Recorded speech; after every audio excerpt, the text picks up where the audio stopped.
Uma boa tarde a todos, fazem presente, uma boa tarde a quem dá início então a mais uma tarde de passe, onde vai ser exposto nessa tarde, capítulo Fora da caridade não há salvação. Nosso expositor dessa tarde vai ser o José.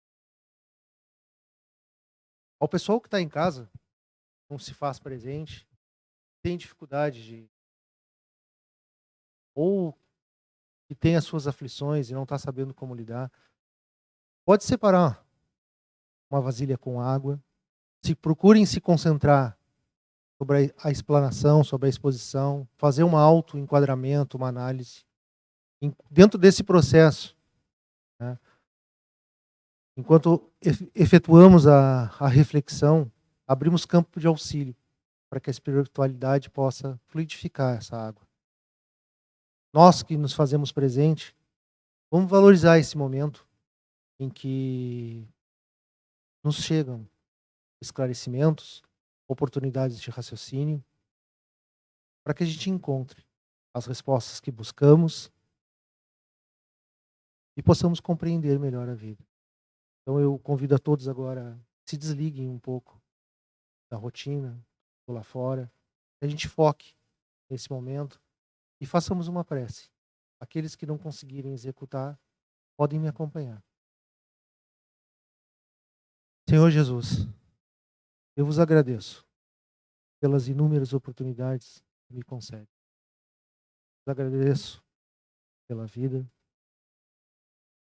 por todos os dias, pelos inúmeros momentos em que a dúvida cerca meu coração e as escolhas me demonstram o quanto eu já cresci e o quanto ainda cometo erros. Eu vos agradeço, Senhor, porque nunca me desamparas. Porque mesmo quando me sinto frágil, tu me sustenta. Te peço, Senhor, nessa noite, nessa tarde, desculpe, pelos inúmeros corações aflitos que sofrem no mundo, pelos conflitos que rodeiam os países, pelas crises que atacam as futuras gerações. Possamos, Senhor, tirar disso a melhor lição, a fim de que nos tornamos todos pessoas melhores. Que assim seja. Com vocês, o José.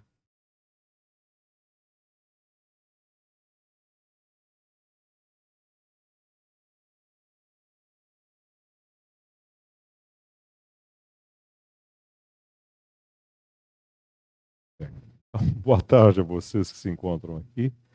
Boa tarde ao pessoal de casa que nos acompanha aí, né? Então vamos à atividade da nossa tarde de hoje. Nós estamos praticamente no meio do Evangelho segundo o Espiritismo, né? Nós estamos no capítulo 15. E o tema de hoje é o lema espírita. Então cabe a nós parar para pensar por que é o lema espírita e o que é o lema espírita. Tá? Lema, lembrando para vocês, é aquilo que é a base de alguma coisa, né? Que orienta, que é um fundamento maior dentro da coisa, dentro do nosso estágio de evolução, né? Jesus ensinava em função do nosso estágio de evolução. Então, para nós podermos entender esse fora da caridade não é salvação, nós devemos pensar na trajetória do ser dentro do processo de evolução, ou seja, dentro do tempo. Como são os seres na sua criação? A segunda definição contida no Livro dos Espíritos, quando Deus cria, e Deus cria incessantemente, existem dois elementos gerais dentro da criação. Isso é o Livro dos Espíritos nos ensinando a respeito disso. Então lá é dito que existem dois elementos gerais dentro da criação. Um elemento material, que é meio, né, que é uma estrutura que foi desenvolvida para que o outro elemento fundamental dentro da criação, o princípio inteligente, tenha como se elaborar. Exatamente isso que eu estou dizendo para vocês. Tenha como se elaborar, se desenvolver, crescer. Então existe um princípio material e um princípio inteligente. Assim é ensinado no Livro dos Espíritos. E aí vem todo o entendimento por que é assim. Define então que esse princípio, por ser um fundamento, um rudimento, tem por característica essencial a capacidade, né, de desenvolver a estrutura interna de crescimento. Inteligência nada mais é do que isso. A inteligência não precisa ser nos níveis elaborados, por exemplo, como nós nos encontramos na atualidade. Elas podem ser muito mais rudimentares. Por exemplo, dentro daquilo que a gente tem contato, a gente vê rudimentos de inteligências nos reinos que existem dentro do planeta. Por exemplo, nos mamíferos, a inteligência está presente. Nos mamíferos mais desenvolvidos, muito desenvolvida, todos nós sabemos que cachorros, cavalos, golfinhos, baleias, né, que são mamíferos, todos eles têm inteligência, não têm razão, tá? Mas têm inteligência. Tá? E que nós vamos também descobrir, pelo desenvolvimento da ciência, que a inteligência, para se manifestar, ela precisa de um órgão apropriado. Nesse nosso modelo, ou seja, nessa estrutura que nós conhecemos, que é desenvolvida no nosso planeta, os arcabouços vivos, os corpos, têm, aqueles que têm, estou sendo redundante, mas é preciso, um órgão específico de manifestação, que é o cérebro. Então, o cérebro é o órgão de manifestação da inteligência. Não é o criador, não é a fonte, é o meio, né? É o órgão de expressão dessa inteligência que vem desse ser que é impalpável, imaterial, que é o espírito. Ou, nos reinos anteriores à condição humana, né? Nos reinos animais, vegetais, esse princípio inteligente que vai se elaborar e um dia vai chegar à estrutura da razão, da consciência, de uma memória de longo prazo e, consequentemente, juntando tudo isso, a capacidade de comparar e escolher, né, o que nós conhecemos como livre-arbítrio. Então, um arbítrio, uma escolha que tem uma tendência a se tornar livre. Totalmente livre. A gente estuda também dentro do Livro dos Espíritos que o livre-arbítrio vai sendo desenvolvido. Né? Ele, na sua manifestação, não é pleno porque ele ainda é escravo das tendências primitivas anteriores do espírito, que vai, dentro do tempo, realizando experiências, se sublimando e se libertando dessas injunções de erro e de engano. Então, é essa estrutura, estou fazendo um pequeno resumo, que está contida dentro do Livro dos Espíritos e que nos explica o desenvolvimento do ser dentro do tempo, tá? Com erros e acertos, criando, então, a estrutura de seu psiquismo. Voltando ao que eu estava colocando para complementar, isso começa dentro dos nossos modelos vivos, orgânicos é o termo para ser mais exato, né, com o aparecimento de uma coisa que é chamada de célula R, que é, na realidade, o primórdio daquilo que um dia vai se tornar um neurônio. E essa célula R, dentro desses nossos modelos biológicos, ela começa a aparecer nos répteis. É nos répteis que começa a ter embrionariamente a formação dessa função, que será a função cerebral. Então, ali é que começam os primórdios da capacitação do ser, desse princípio inteligente que continua a sua elaboração, mas que vai ser dotado de um órgão que vai se desenvolver ao longo do tempo, das demais espécies, das demais zoos, né, conforme os degraus que esse princípio inteligente vai adquirindo, né, por um processo de repetição automática no qual ele vai guardando as experiências, até que um dia ele vai chegar, passando por todas as faixas animais, do nosso planeta e fora do nosso planeta. Onde nos planetas mais avançados existem animais que são mais avançados, tudo isso está contido dentro do Livro dos Espíritos. E lá é que quando chegar num ápice de condição, esse princípio inteligente vai ganhar um plus. A palavra é essa mesmo, plus. Vai ganhar um salto, um chaveamento que é feito pelos prepostos do Senhor. Tá? O que é preposto do Senhor? Não, são os espíritos que trabalham junto com os espíritos puros e são encarregados de gerenciar, de desenvolver, né, a evolução dos seres dentro do universo. Então, esses engenheiros, vamos dizer assim, cósmicos, eles trabalham conforme o degrau evolutivo dos seres. Então, quando esse princípio inteligente chega lá nesse limite, que ele já tem todo esse arcabouço estruturado, ele recebe um chaveamento que é para juntar tudo isso. Quando ele recebe esse chaveamento, ele muda a sua estrutura e deixa de ser do reino animal inferior e passa a ser um reino de uma estrutura ainda animal, mas superior. Entrando no reino homo, né, ou humano, que pode ter um arcabouço, uma estrutura biológica igual à nossa, mas pode ter outros tipos de estruturas que seriam dos extraterrestres, que vai ter variações, mas o princípio é o mesmo. Dotado, então, dessa conjuntura. Inclusive, é dito no Livro dos Espíritos que a forma padrão é humanoide. Cabeça, membros, troncos, membros superiores e membros inferiores. Isso é definido no Livro dos Espíritos. Vocês notem que isso é em 1860. Não se falava de disco voador, de ET, de coisa nenhuma nessa época. Mas isso já era colocado dentro do Livro dos Espíritos. Então, entendendo tudo isso, então o espírito entra no reino nominal como um homem extremamente primitivo e vai aparecer dentro da classificação espírita nos planetas inferiores, né? Que nós temos alguma notícia, algum entendimento da migração desses seres, desses planetas inferiores, por degrau subsequente, que é muito bem explicado dentro do Livro dos Espíritos, mas também dentro do Evangelho segundo o Espiritismo, lá no capítulo 2 e 3, onde fala que subsequentemente a um planeta inferior vem um planeta de expiação e de provas. E nós temos gravado aqui na geologia, na estrutura do planeta, fósseis desses hominídeos ou humanoides que recebem várias denominações conforme os lugares que são encontrados. São os hominídeos, são os australopitecos, enfim, que vocês já ouviram falar, de Java e de tantos lugares, que representam os estágios de desenvolvimento dessa condição homo em níveis ainda muito primários, migrados desses planetas inferiores, onde isso é comum. Então aí é que começa o desenvolvimento da razão, né? E com a razão vem, consequentemente, o desenvolvimento da livre escolha, que vai ser gradual, e também da responsabilidade, porque tem o desenvolvimento da consciência.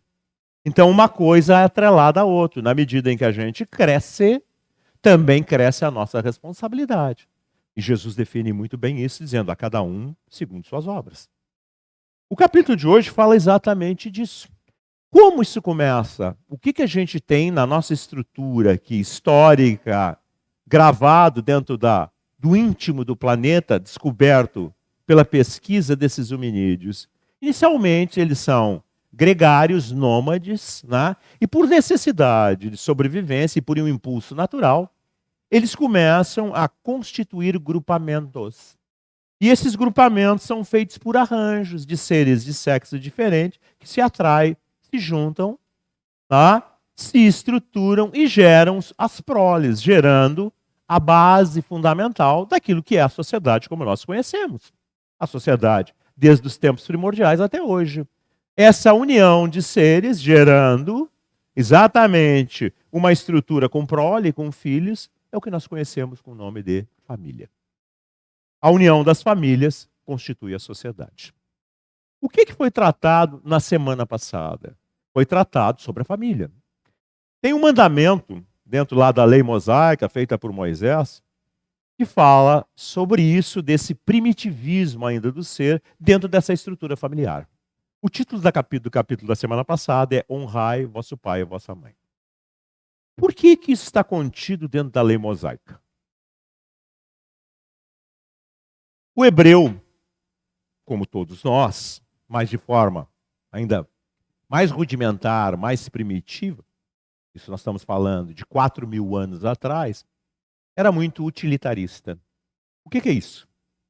Ele pensava, como sempre, o primitivismo, né, é associada ao medo, à dificuldade, ao temor, porque tudo desconhece, só pensa em si. É a base daquilo remanescente que nós conhecemos sob o nome de egoísmo, ainda presente na atualidade. Vocês notem que as criaturas que são elevadas, elas não são egoístas. Elas não têm mais egoísmo, elas são altruístas, porque elas não têm mais medo de nada. Porque elas já compreenderam a natureza do processo de evolução como um todo. Então elas nada temem.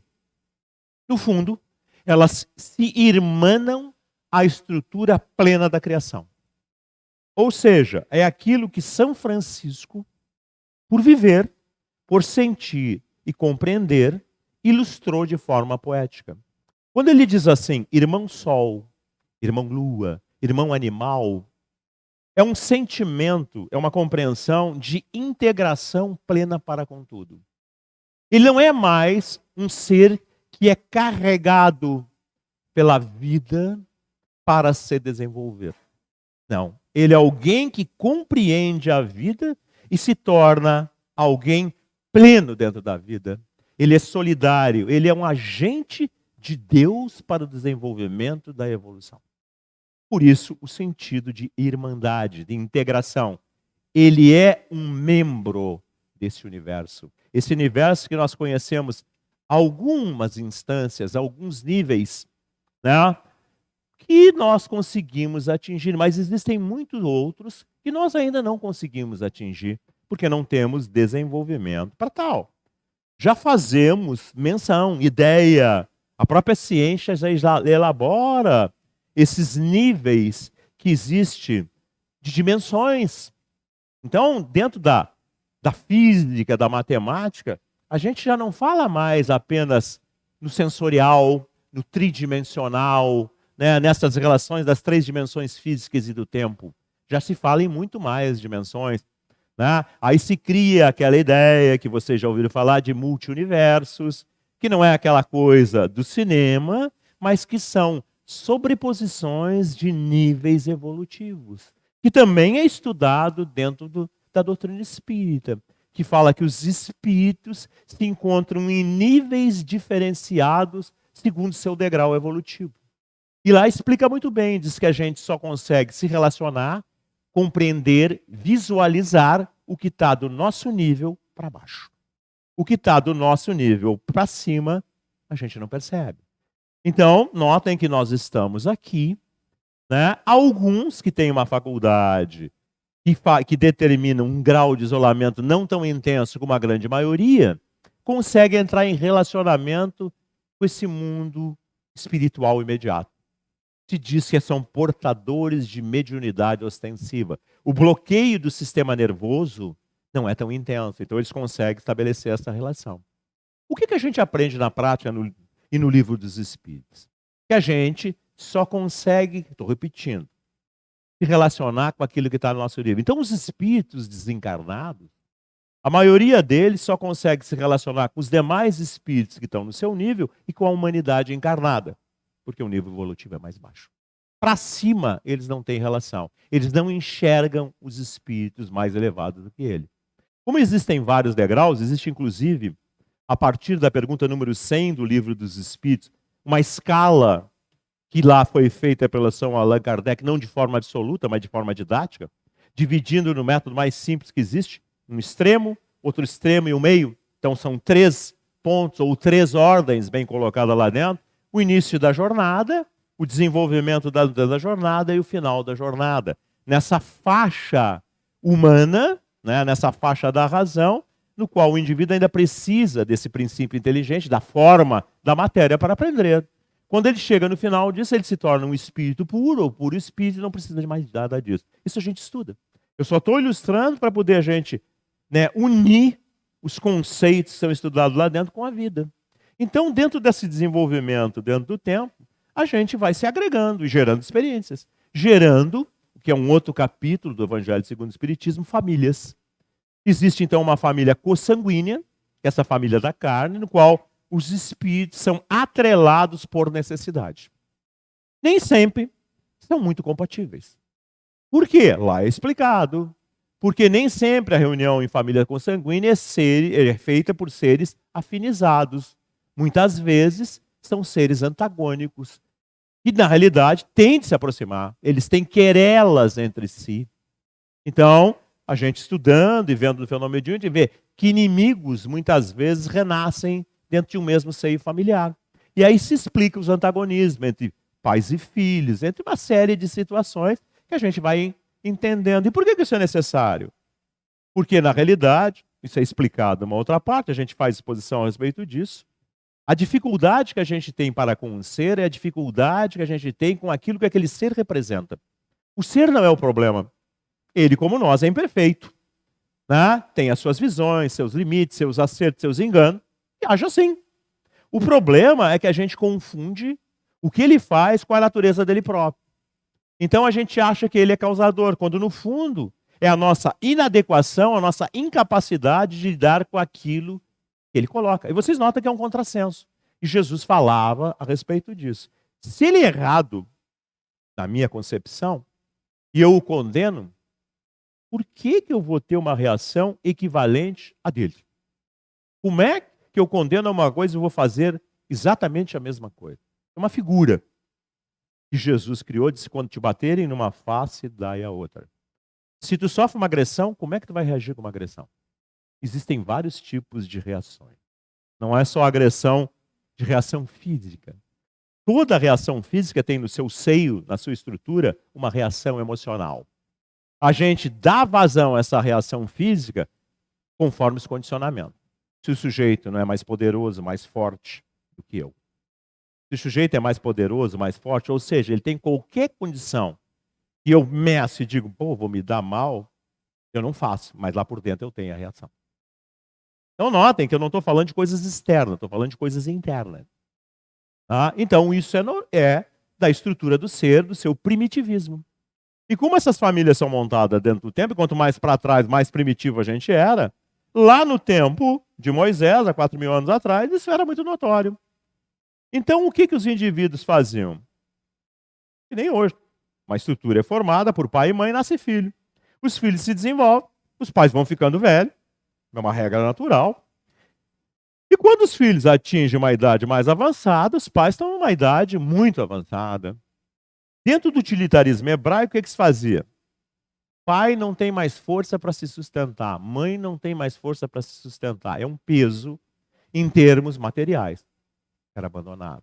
Existiam vales de segregação para as pessoas. Por incrível que pareça, é real, é a história da humanidade. Então as pessoas eram abandonadas. Mas parece que não mudou muito, né? Parece que hoje nós não temos vales, mas temos clínicas. Quando a pessoa fica velha, sob a desculpa que melhor vai ser tratado, para não atrapalhar a nossa vida, a gente interna. Eu gostaria de que vocês pensassem o dia que vocês forem velhos, se vocês vão gostar de serem isolados, abandonados num asilo, numa clínica. Pensem hoje. Pensem hoje. Será que isso é bom? Será? É cômodo para quem vai realizar, sob a desculpa que vai ter atendimento médico, vai ter... O que vocês sabem na prática? A maioria do pessoal que trabalha nessa atividade é pago. Na maioria das vezes não tem muita paciência para lidar. Tanto que a gente recebe notícia dos problemas que tudo isso gera. Só estou fazendo um correlato com a civilização hebraica. Então Jesus, vendo tudo isso, e Moisés antes, estabeleceu um mandamento. O título é esse: honrai vosso pai e vossa mãe. Ou seja, honra aquilo que eles fizeram por ti. Sustenta, mantém. Na explicação do Evangelho segundo o Espiritismo, não é colocar ele lá na pecinha do fundo mais inferior que tem. Hoje a gente até nem bota na pecinha, bota na clínica. Por incrível que pareça, né? Mas dá para ele aquilo que ele te deu a vida inteira. Tu nasceu desse tamanhozinho, sem nada, desprotegido. Quantas noites passou sem dormir por causa tua? Te cuidou. E o que tu faz agora? Então notem o que Moisés estava tentando fazer e qual era o sentido da lei hebraica. Desenvolver o estado primitivo utilitarista do ser. Fazer ele crescer, ter consciência. Então isso é tratado no capítulo da semana passada. Jesus aprofunda isso, desenvolve isso, fala a respeito disso. Por isso foi tratado no capítulo da semana passada. Então, na medida que o ser vai crescendo, essa relação de aproximação vai melhorando. E vai melhorando a tal ponto que ela deixa de ser egoísta. Primeiro eu só pensava em mim, segregava. Aí eu cresci um pouquinho. Aí o que eu faço? Eu estendo isso. Antes era eu e os outros não interessavam. Podia ser meu pai e minha mãe. Agora eu cresci, interessa. Então meu pai, minha mãe, minha mulher, minha casa, meu cachorro. Mas ainda é a extensão do meu eu. Tá? O que isso gera? Competição, conflito. O meu eu defende os meus. O outro lá, por sua vez, vai defender os seus. O outro vai defender os seus. Vocês já notaram que assim, ó, por exemplo, tem um concurso público. Tem 500 vagas, 200 vagas, 12 vagas. Tem muito mais gente do que a quantidade de vagas. Aí o pessoal o que faz? A maioria, né, a estrutura é católica, mesmo os espíritas. Né, vou rezar para Deus, para o meu filho passar no concurso. Então Deus vai ter que fazer assim, bom, tem 500 vagas, 8.000 inscritos. Aqueles que me puxarem, os 500 que me puxarem lá, mais o saco, que eu achar que é melhorzinho, eu vou fazer aqueles passar prejudicando os outros 3.500. E a gente não para pensar, né? Sobre isso. E a gente não para, isso não é nada.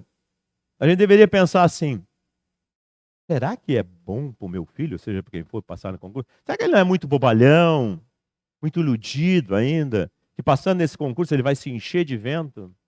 Mas vai ser bonito, né? O meu filho passou. É quando passa no vestibular, a gente bota uma placa na frente da casa lá, né?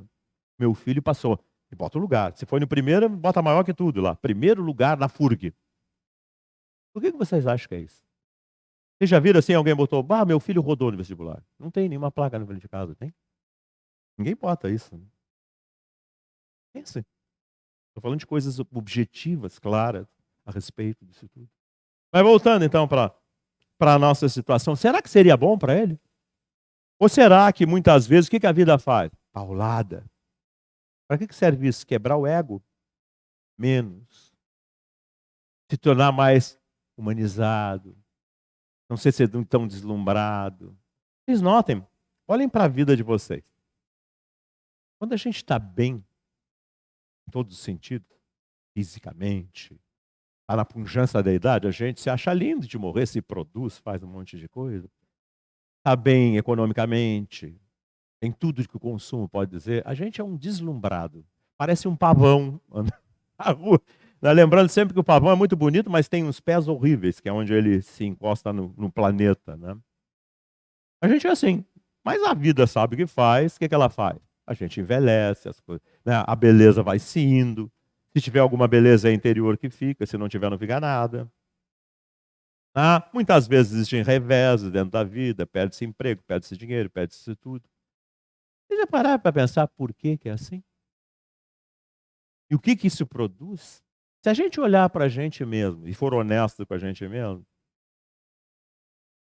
nesses momentos, o que a gente reflete mais profundamente sobre a vida? Nada, a gente é consumista. E dependente emocional dessas coisas todas. É ou não é? Pense. Então, o que a vida faz? A vida chega e diz, para, não é só isso. Tudo isso passa, tudo isso é efêmero. Tu não pode ser dependente disso. Porque se tu morrer assim, tu vai continuar sendo dependente disso. Fenômeno mediúnico. Vamos para o fenômeno mediúnico. O que nós vimos no fenômeno? O que é um fenômeno mediúnico? A manifestação de alguém por um médium, por um intermediário. O que a gente vê no fenômeno mediúnico? O comportamento, a mentalidade da criatura. E o que a gente vê? A gente vê as pessoas desencarnadas, os espíritos mortos, que vocês estão tentando falar, são pessoas presas ainda a todas essas coisas todas. Aí vocês já ouviram falar, né? Tanto, ao mal. Mas o que é o mal tão rotulado assim? São pessoas que ainda estão presas à necessidade de poder, de domínio, de controle, de destaque. Então lá o chefe da falange, vocês lêem nos livros aí lá, que manda, faz, acontece, combate, faz. Por que ele é assim? Ele quer destaque, notoriedade, desenvolvimento. Morreu com essas coisas todas, se adapta à sociedade. Pós-morte imediata, e continua fazendo essas coisas todas. Por incrível que pareça. E cheio de fantasia. Acredita num monte de coisa que é irreal. A ponto daquela própria estrutura sobrevivente, que é elástica, que é plástica, que é maleável, se altera toda. Se chama perispírito, a gente estuda tudo isso e vê na prática essas coisas todas. E o que é mais real de tudo? Né? Por que isso tem dentro da atividade espírita? Porque sem isso a gente não tem um elemento prático, aferidor. Ou seja, quando eu me estou lá dentro da atividade mediúnica, não pensem que é uma coisa que eu me sento e fico olhando. Não pode ser assim. Eu estou integrado dentro daquilo e eu tenho que participar, testar. Quando vocês aprendem, tem mais mulher que homem hoje aqui, né? Mais ou menos equilibrado, mas a gente aprende a cozinhar. O que a gente tem que fazer? Tem que cozinhar, não tem? Se nós fizéssemos só curso e teoria, nós nunca ia aferir, avaliar o quanto nós sabemos e desenvolvemos aquilo. Os homens que estão todos aí, se a gente aprende qualquer coisa lá de mecânica, de qualquer situação, até de cozinhar, porque o homem pode cozinhar também, não pode? A gente tem que ir para a prática, para aferir a natureza da nossa capacidade. O que acontece nesse nosso mundo real, quando a gente começa a fazer as coisas lá? Está tudo certinho? Ou a gente erra muito, estraga muita coisa? O que aquilo nos ensina? A gente fica meio decepcionado, né? A gente diz assim, pô, não era como eu pensei. Eu fiz de tal maneira, talvez não fosse. Eu vou ser obrigado a repensar, a melhorar. Aí eu posso desistir, que droga, não quero. Eu não vou aprender a coisa. Se eu me dedicar, eu vou. Em atividade espírita é a mesma coisa. Nós vamos para atividade espírita. Nós vamos lidar com esse personagem, com essa criatura viva que é membro desse mundo espiritual, cheio de problemas. E nós vamos testar o quanto nós entendemos realmente da coisa. Nós estudamos e aí nós somos levados à prática. Está aí na tua frente o membro do mundo espiritual, com conflitos, com dificuldade, com isso e aquilo. Tu estudou várias coisas, entendesse qual é a origem, como é que se forma.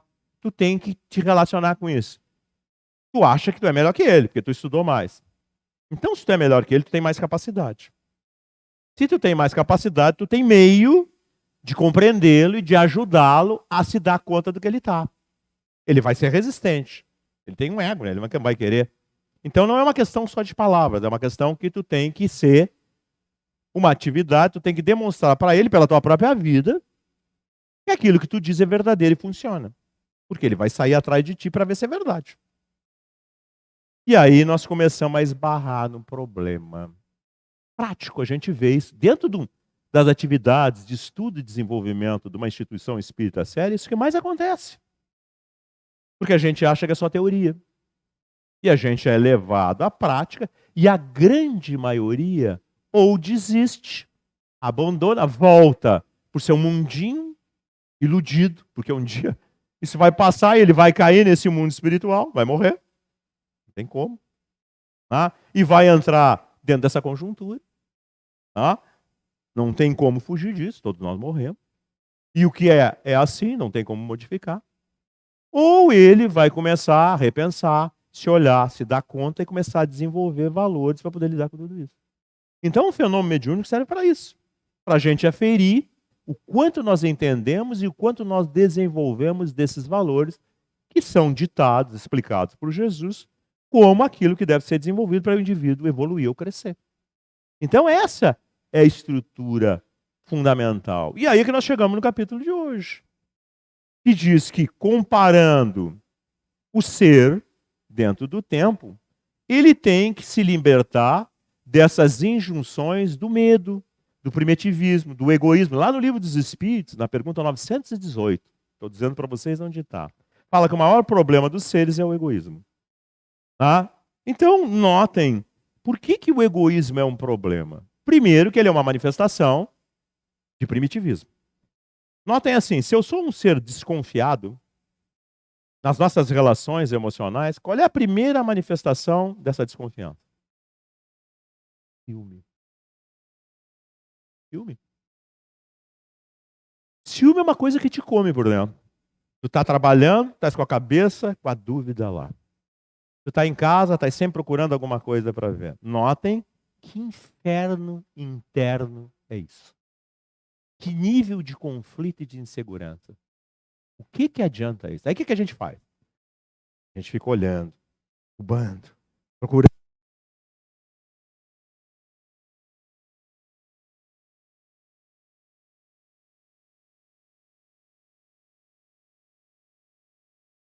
Não foi culpa minha. Duas coisas podem acontecer. Tá? Ou é verdade, ou não é verdade. Se não é verdade, pensem, quanto tempo eu perdi, como eu me comi por dentro de problema digestivo, cardíaco, mental, emocional, para nada. Porque não era verdade. Então, nesse aspecto, notem, é uma coisa absurda. Se for verdadeiro, não é melhor eu descobrir mais cedo e mais rápido? Do que está tentando manter alguém com uma cerca na volta? Se esse alguém, eu falo isso seguido para nós precisamos construir uma sociedade mais saudável. Se esse alguém, seja pelas razões que for, não tem nada a ver comigo, não quer, se deu conta, qual é a melhor solução? Vai viver a tua vida, vai ser feliz, sabe? É muito melhor do que nós continuar os dois aqui numa guerra. Não leva a nada. Vai ser feliz. Porque se eu te desejar felicidade, significa que eu me libertei. Se eu ficar, eu quero que tu te exploda, que tu te dê mal. Não, agora eu vou sair me produzir, vou ficar lindo ou linda para tu ver o que tu perdeu. Eu não me libertei disso. Eu continuo com um buraco aberto dentro de mim por causa dessa coisa toda. Eu continuo sofrendo. O que adianta? Eu estou falando de coisas práticas, objetivas, diretas. Assim é em todas as situações. Se nós superarmos essas situações todas, nós não vamos termos as injunções problemáticas dela. O que tem a ver com o título do assunto? Tudo. O que é caridade? A gente acha que caridade é um dos seus aspectos mais primitivos, mais rudimentares, mais comum. A beneficência. Beneficência o que é? Dar prato de comida, roupa, não sei o que mais. A gente acha que caridade é isso. Não. Isso aí é uma manifestação material de uma estrutura interna que começa a ter um conceito de ajuda ainda muito limitada, ainda muito material ao outro. É um problema que nós temos aqui dentro da instituição. Nós desenvolvemos atividade há muitos anos e agora estamos reformando para melhorar isso, de assistência social em relação aos moradores de rua. O que você achava inicialmente aqui? Que fazer isso era dar comida. Mas não é dar comida. Dar comida tem um monte de gente que faz. A Igreja Católica faz, uma série de grupamentos de pessoas fazem. Tem pessoas individualizadas que vão lá, em um determinado dia da semana, vão lá, saem pelas ruas para fazer esse tipo de coisa. Então isso tem para chuchu. O problema é entender por que aquela criatura foi para a rua. Que é a maior infelicidade que ele é portador e que pode ser sobrevivente à morte. Ele vai continuar no pós-morte assim e vai tendências numa nova vida a ter um comportamento ainda de conflito. Então, o grande problema está dentro dele. O resgate tem que ser interno. Evidentemente que a gente vai dar comida, porque é necessário sobreviver. Mas isso é um meio, isso não é o fim. Nós temos que resgatar a criatura, assim como nós temos que resgatar os espíritos nas atividades mediúnicas. Não é luta do bem contra o mal, é luta do bem sempre, a favor de todos.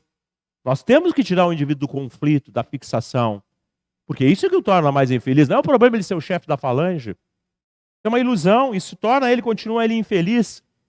Ele controla tudo, ele é forte, ele faz com mãos de aço para controlar todas essas coisas. Que horror. Ele não tem um minuto de paz. Estou fazendo um paralelo para vocês entenderem. Então é a mesma coisa. Ele muitas vezes tem um espírito obsessor que vive na minha volta. Eu quero que vocês façam um trabalho para resolver. Aí vocês vêm aqui, são atendidos e é dito para vocês, olha, esse espírito atua em ti, deve ter algumas motivações. Ou ele te conhece de vidas passadas, tu fez alguma coisa para ele, e não mudasse tanto assim, porque ele ainda vê nas suas atitudes. Sobrevivência disso, mudasse de corpo, mas não mudasse tanto assim. Ou tens determinados vícios. E vício em espiritismo é tudo aquilo que nos domina. Não é só comer, beber e fumar e essas coisas todas. comportamentos que nos dominam são vícios. E atraem por semelhança. Vocês notem que as pessoas se unem por semelhança. Por características semelhantes. Os espíritos também são atraídos por semelhança. Então, consequentemente, tu tem que mudar. Não adianta fazer trabalho aqui se tu não mudar, porque não vai sair esse. Se ele se der conta, entender que ele está perdendo o tempo dele, que isso não leva a nada. Mas se tu continuar assim, vai vir outro. Tem até uma parábola de Jesus que fala disso, da casa suja, que explica isso em detalhe. Então, tem de haver mudança. A gente tem que mudar o estado interno.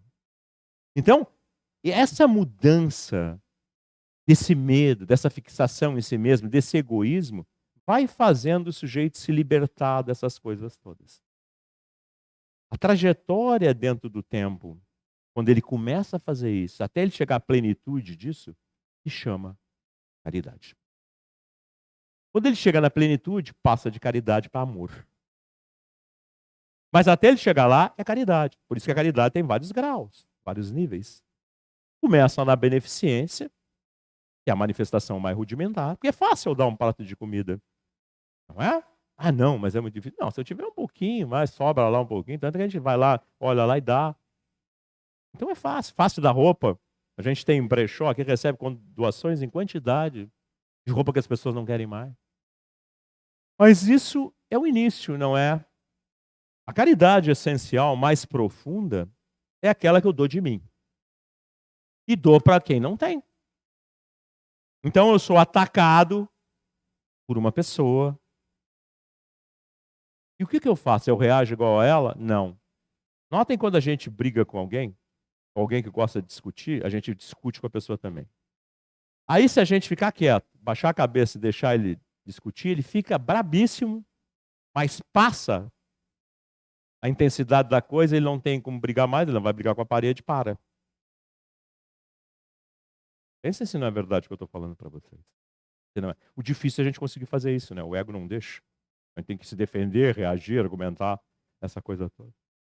Novamente a figura de Jesus. Quando te baterem numa face, daí a outra, é uma figura. Quando te agredir, não reage. Ah, mas eu não sou bunda mole. Será? O que mais tem no planeta é isso, é gente que reage assim. É muito elevado. O que é mais difícil de fazer? O que é mais difícil é mais evoluído. É reagir que todo mundo faz? Ou não ter esse ego e não ser afetado? Notem que o envenenado que está me agredindo, está por lá por dentro dele, está um... Ele faz aquilo para mim e eu... Olha o malefício disso. Organicamente, o problema que tu faz, emocionalmente também. Agora, se ele me faz isso e não me afeta, ele está dentro do problema. Eu não. Ele não tem como sair porque ele é prisioneiro disso. Eu tenho como escolher. Eu não quero isso. Não vou fazer isso. Então, notem que, traduzindo, na medida em que eu vou desenvolvendo isso, eu vou evoluindo. Então, fora da centralização do ego, da dependência do ego, da fixação em si mesmo, eu não consigo evoluir. Agora, se eu me libertar disso, eu consigo evoluir. Então, o enunciado espírita é esse. Na medida em que eu vou crescendo, vou me libertando dessas injunções, a figura da época era se salvar. O hebreu pensava em se salvar, em ir para o reino do céu. Dentro do conceito espírita, a gente sabe que o processo é de terminar os conflitos. O que é um espírito pleno? Um espírito que não tem conflitos. Então, na medida que a gente vai fazendo isso, a gente vai evoluindo, e a evolução se caracteriza por quê? Por terminar com todos os conflitos que a gente é portador em relação a tudo. Olhem, vou usar a figura de Jesus. Tá? Olhando a vida de Jesus como ela foi. O que ele fez? Trabalhou com o pai dele quando era menino, era carpinteiro. Carpinteiro, ele não era senador romano, não era nada, era um carpinteiro dentro de uma população geral. Qual foram as namoradas de Jesus? Nós, como estamos nessa faixa de adolescência, qual é a primeira busca emocional, não é isso? Quantas namoradas ele teve? Nenhuma. O que ele fazia? Tinha dependência familiar? Não. Tinha irmãos. Inclusive, está lá, nós vamos ver, tinha irmãos e irmãs. Inclusive, não compreendiam. Nem a própria mãe compreendia. Não é opinião minha, isso é uma parábola. Vocês têm que entender bem. No momento em que ele está lá, reunido com as pessoas que andavam atrás dele, chega a mãe e os irmãos, é descrito dentro da Bíblia dessa maneira, e vinham buscá-lo porque eles consideravam que ele estava em estado lunático, ou seja, louco. Por quê? Porque ele pregava aquelas coisas, fazia todo mundo, tudo aquilo, as pessoas diziam, não é normal. E tem uma lição a respeito disso lá dentro. Ele fala a respeito das situações. Então, ele ensinava essas coisas todas como metodologia de não dependência, de desenvolvimento. Então, estou saindo do meu eu, não é mais a minha mulher, o meu cachorro, a minha casa. Tanto que ele fez? Ele saiu para ensinar. E começou a migrar. Multidões andavam atrás dele. Cada vez crescia mais, gente com problema querendo ajuda. E ele ensinava como eles deveriam enfrentar situações, conviver com as dificuldades. Claro que ele fez alguns milagres, entre aspas, que a gente estudando dentro da doutrina espírita, a gente vai entender que não é milagre, porque não derruba a lei natural. Mas funciona quando ela está presente, tanto que não curou todo mundo.